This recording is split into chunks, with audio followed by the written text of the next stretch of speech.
Asian cup বাছাইয়ের গুরুত্বপূর্ণ ম্যাচে 10 জুন সিঙ্গাপুরের মুখোমুখি হবে বাংলাদেশ। আর এই ম্যাচের প্রস্তুতি হিসেবে কাল ভুটানের বিপক্ষে মাঠে নামছে Jamal হামজারা।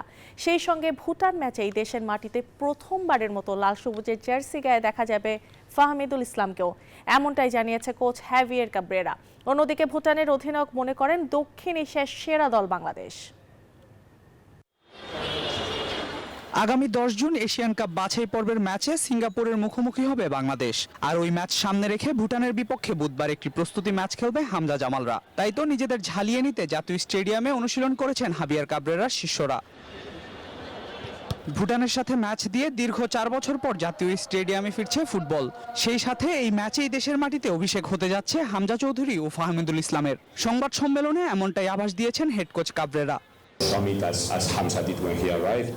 I've been in touch with him. I already spoke with him about the role we are thinking for him.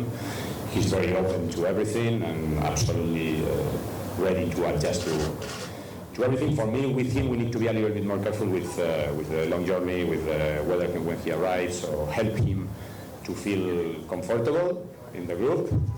সিঙ্গাপুরের বিপক্ষে ম্যাচটি গুরুত্বপূর্ণ হলেও ভুটানের সাথে জয়ের জন্যই মাঠে নামবে বাংলাদেশ।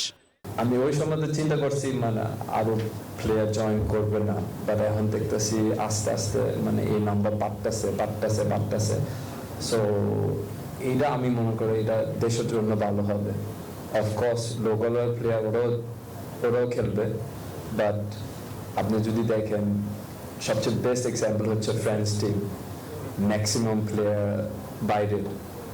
সো আর ওরা ওয়ার্ল্ড কাপ চ্যাম্পিয়ন হয়ে গেছে।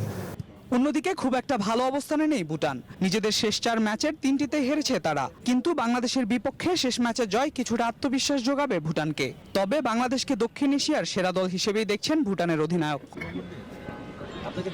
ভুটানকে হারিয়ে নিজেদের সেরা প্রস্তুতিটা নিয়েই সিঙ্গাপুরের বিপক্ষে মাঠে নামতে চাইবেন হামজা তোপুরা। আল মাহমুদ ফাহিম, নিউজ 24, ঢাকা।